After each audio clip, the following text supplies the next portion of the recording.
Hey dudes, check it out. Oh, look at that. Zapdos. With a serious nature, that means that nothing happens. He doesn't lose or gain anything in his stats, but check those stats out. I mean, compared to okay, all right, he's a bad example, but compared to the rest of my party, like you see Venusaur, his best stat is special defense, which is 86. And I mean special attack, which is 87, excuse me. And now I look at Zapdos' special attack, which is 130. And then Mimion's best thing is special defense 107. And he just barely beats the Zapdos. I mean, Zapdos really is amazing, but the thing is, I'm not going to be using the Zapdos very much. And I'll tell you why. It's because what happens, in real life, when I go to the battle tower in Emerald, Zapdos is one of my team of four that I use in the battle tower that once got me 90 straight wins without one loss. But to do that, Zapdos had to be level 50 to apply, so I'm not going to be training Zapdos at all. So if you remember, I got Thunder a little earlier on, and I'm just going to teach Thunder to... Should I teach Hyper Beam to Zapdos also? Uh, and Light Screen, hang on. Let's see. First Thunder. First things first. So, Zapdos learns Thunder, and we'll get rid of.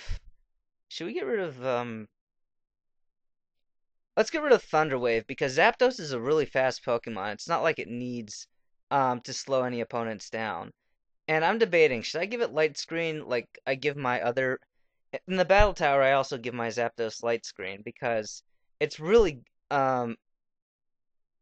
let's see, it's really helpful against opponents that use Ice type moves on you. I think I will. I'll get rid of Agility. Agility is a good move, don't get me wrong, but Zapdos just doesn't need Agility. Light Screen serves its purposes a lot better. And I would give it Hyper Beam, but eh, I'll save it for somebody else. And it's not like I'm ever gonna run short on Hyper Beams. I'll have enough. But for now, Drill Peck is a good move. So this Zapdos is pretty much set, and I'm going to put him in the PC, and I think I'm just going to keep him there until it's time to take on the Elite Four, which he'll definitely be a part of. As will these guys. Now, Nidoking, um, his purpose is served. Like, he's finished what he came here to do, so, sorry, Nidoking, it's been fun, but I'm not going to use you anymore. I mean, I could level him up to 50, and he would be semi-competent in the battle tower. Oh, I'm sorry, I meant to use strength here. But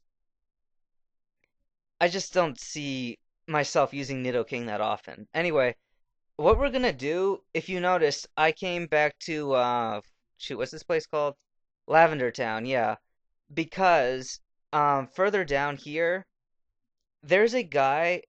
Remember how I said like ages ago I was gonna go to the Safari Zone and then I lied to you and said no, I'm not gonna do that? The reason that I'm holding off there is because I just wanna get this one item, this super rod. There's another Snorlax over there. You don't need to get him because you already got one. But anyway, this guy loves fishing, and he says because you like to fish, you get this expensive high-tech super rod. I'm telling you guys, this is people in this game are really generous. They'll give you free stuff like no tomorrow. How did you become the Pokemon champion? What's different about you? Oh, people just like me. I don't know. Maybe I have a charming face. I don't know. But anyway, so now we've got the Super Rod, and that means we get to go to the Safari Zone, and I'm going to attempt to capture a Dratini, and once I have caught one of those, my team will pretty much be complete. Plus, now that I can use Surf and Strength, we'll be able to get a little bit more stuff in the Safari Zone. So get Lapras over here, get a Nugget. And just for giggles, I want to point this out. There are a couple good Pokemon in the Safari Zone. We ran into a Chansey earlier, but right over in this spot, this is where you can run into Tauros. And if you're the type of person who doesn't like training a whole lot, if you happen to have a bunch of Pokemon you don't like and you don't really know what to do with them, oops, sorry. you can you can if you capture a Tauros, and it's hard to do, but if you're able to catch a Tauros, I'm gonna oops. How do I register this item? Can I not register? Oh, there we go. Okay. Oops. Come on. Darn, I just want to. Where's the select button on here? Oh, it's backspace. That's what it is. Okay. Tauros is really hard to catch, but if you do manage to catch him, then his Intimidate ability will give you the advantage a lot of the time. Plus, he has really high attacking power, and he's got really decent speed. So, even if you got sucky Pokemon up till now and you've regretted catching them, you can replace any Pokemon with Tauros, and he's not an excellent Pokemon. He's an above average Pokemon, and he'll really serve your purpose as well. Holy balls, a Dragonair! Oh my goodness! Oh wow! I'm just gonna try catching him for giggles. I know it's not gonna work. Let's throw a rock at it. So we have to capture the angry Dragonair.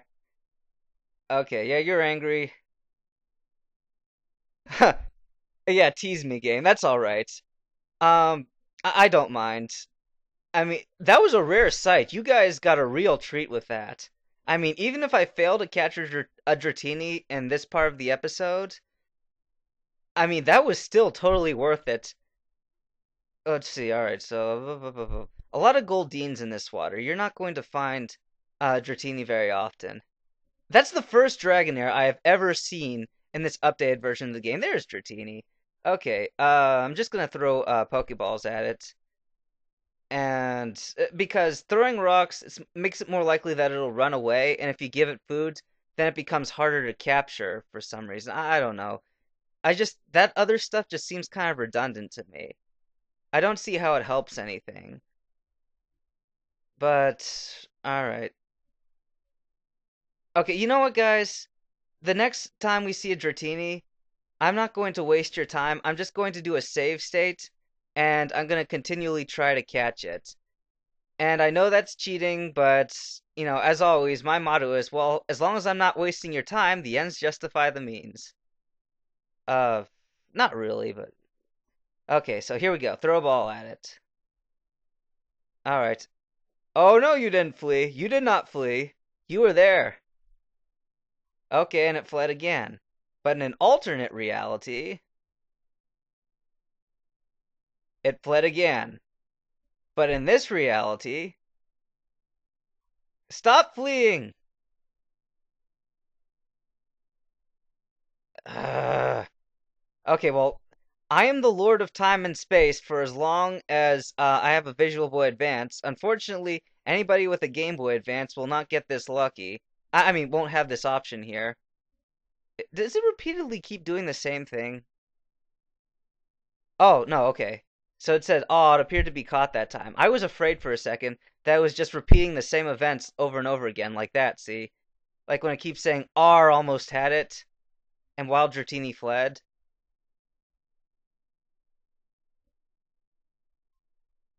Come on, come on. Stop fleeing. Alright, I really gotta focus a lot of attention to... There we go! Okay, Dratini's caught now. Good, good, good, good.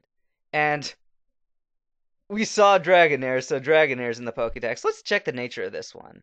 Adamant nature! Oh, dudes, we got a good Dratini, because adamant means that special attack falls while regular attack rises. This is like the best Dratini you could ever hope to get. Unless you like using the special attacks on Dratini, which you can do. Like, you can get a Dratini and teach it Thunderbolt, Ice Beam, etc., etc., but I don't really recommend that. If you're going to get a Dragonite, then just use physical attacks, like Waterfall and as your water type move, and I know it's got a bunch of physical attacks that really will come in handy. Earthquake, etc. You know what I mean. Anyway, we're pretty much out of recording time, but I just want to run into a Tauros. But I'll open it up again when I've caught one. So catch you later, guys.